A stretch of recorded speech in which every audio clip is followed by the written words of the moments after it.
प्यारे बच्चों, आज हम हिंदी की वर्कशीट नंबर 2 करने वाले हैं 8वीं क्लास के लिए। ठीक है, इसका एक भाग हम कर चुके हैं। इसमें हम सबसे पहले सारे बच्चे लिखेंगे अपना अपना नाम। ठीक है, सारे बच्चे क्या लिखेंगे जी? अपना अपना नाम लिख देंगे। यहाँ पर अपने कक्षा अध्यापक का नाम लिखेंगे। बच्चों, पिछले कार्यपत्रक संख्या 1 में हमने पढ़ा कि बदलू गाँव में लाख की चूड़ियाँ बनाने का काम करता था। बदलू क्या करता था जी? लाख की चूड़ियाँ बनाने का काम करता था और वह लेखक को सुंदर सुंदर लाख की गोलियाँ बनाकर देता था। ठीक है, बदलू नीम के पेड़ के नीचे बैठकर अपना काम करता था। बदलू नीम के पेड़ के नीचे बैठता था, अपना काम करता था। वह भट्टी में लाख पिघलाया करता था और लकड़ी की चौखट पर लाख के मुलायम होने पर उसे सलाख के समान बनाता था। ठीक है, सलाखों के समान एकदम बनाता, इतनी मजबूत होती थी। चूड़ी का आकार देता, बाद में वह उन पर रंग करता था। अब आगे, ठीक है, इतना हम पढ़ चुके थे। अब हम आज की वर्कशीट में क्या पढ़ेंगे, देखिए। बदलू यह कार्य सदा ही एक मच्छी पर बैठकर करता था। मच्छी का मतलब होता है एक खटोला टाइप होता है जी, ठीक है, जो बानों का बना होता है, उस पर बैठ कर करता था। तो जो बहुत ही पुरानी थी, बहुत पुरानी थी जो उसकी मच्छियाँ थी। बगल में उसका हुक्का रखा रहता था। बगल में उसका हुक्का रखा रहता था जिसे वह बीच बीच में पीता रहता था। गांव में मेरा दोपहर का समय अधिकतर बदलू के साथ बीतता। गांव में जो दोपहर का समय था अधिकतर किसके साथ बीतता था जी? बदलू के साथ। वह मुझे लला कहा करता था। क्या कहता था जी? लला कहा करता था। और मेरे पहुँचते ही मेरे लिए तुरंत एक मच्छियाँ मंगा देता था। ठीक है, एक मच्छिया उसके लिए मंगाया था, इनके खटोला टाइप, ठीक है, छोटा सा। मैं घंटों बैठे बैठे इस प्रकार चूड़ियाँ बनाते देखता रहता। ठीक है, जिसको चूड़ियाँ बनाते हुए देखता रहता था बदलू को। लगभग रोज ही वह 4-6 जोड़े चूड़ियाँ बनाता और पूरा जोड़ा बना लेने पर वह उसे बेलन पर चढ़ाकर कुछ क्षण चुपचाप देखता रहता, मानो वह बेलन न होकर किसी नववधू की कलाई हो। ठीक है, इस तरह से बदलू मनिहार था। मनिहार जो चूड़ियाँ बनाते हैं, बेचने का काम करते हैं। ठीक है, चूड़ियाँ बनाना उसका पैतृक पैसा था। पैतृक पैसा मतलब उसके माता पिता से उसको प्राप्त हुआ था जी, ठीक है, खानदानी पेशा। और वास्तव में बहुत ही सुंदर चूड़ियाँ बनाता था वो, बहुत ही सुंदर चूड़ियाँ बनाता था। उसकी बनाई हुई चूड़ियों की खपत भी बहुत थी। उसकी बनाई हुई चूड़ियों की खपत जो थी बहुत ज़्यादा थी, बहुत बिकती थी उसकी चूड़ियाँ। उस गाँव में तो सभी स्त्रियाँ उसकी बनाई हुई चूड़ियाँ पहनती थीं।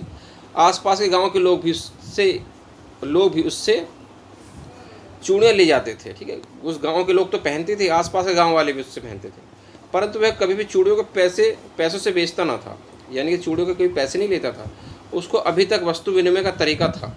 वस्तु विनिमय का तरीका मतलब एक सामान के बदले दूसरा सामान ले लेता था और लोग अनाज के बदले उससे चूड़ियाँ ले जाते थे। ठीक है, अनाज के बदले में उससे चूड़ियाँ ले जाते थे, वो पैसे नहीं लेता था। बदलू स्वभाव में बहुत सीधा था। मैंने कभी भी उसे किसी से झगड़ते नहीं देखा। कभी भी मैंने उसको झगड़ते हुए नहीं देखा, लेखक कहता है। हाँ, शादी ब्याह के अवसरों पर वह अवश्य जिद पकड़ लेता था। अगर किसी की शादी ब्याह होता था तो वो अवश्य जिद पकड़ लेता था। जीवन भर चाहे उससे मुफ्त चूड़ियाँ लें, परंतु विवाह के अवसर पर वह सारी कसर निकाल लेता था। सारी कसर निकाल लेता था यानी कि सारे पैसे समझ लो एक तरीके से निकाल लेता था, जितनी भी कसर है सब। ठीक है, अच्छे खासे पैसे लेता था। आखिर सुहाग के जोड़े का महत्व ही और होता है। मुझे याद है मेरे मामा के यहाँ किसी लड़की के विवाह पर जरा सी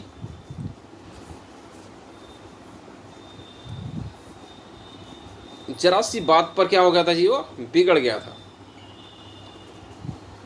जरा सी बात पर ही क्या हो गया था जी? बिगड़ गया था। और फिर उसको मनाने में लोहे लग गए। उसको बनाने में क्या लग गए थे जी? लोहे लग गए। लोहे लग गए का मतलब है कि बहुत ज़्यादा खुशामद करनी पड़ी उसकी, तब जाकर वो माना। ठीक है जी।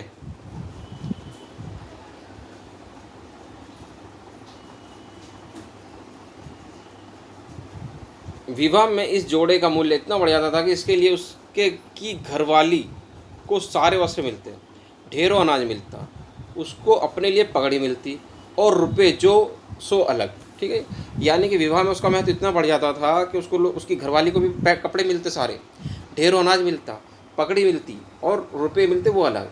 यदि संसार में बदलू वो किसी बात से चिढ़ती तो वह थी कांच की चूड़ियों से। उसको अगर किसी बात से चिढ़ती तो कांच की चूड़ियों से थी।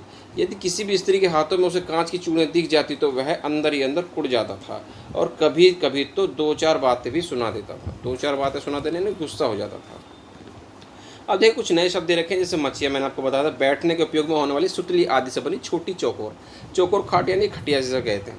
मनिहार का मतलब चूड़ियाँ बेचने वाला है। ठीक है, पैतृक पूर्वजों का यानी पिता प्राप्त या पुश्तैनी वस्तु। वस्तु विनिमय यानी कि एक सामान के बदले दूसरे सामान जो हम लेते हैं। ठीक है, पैसे न देकर सामान के बदले सामान लेना।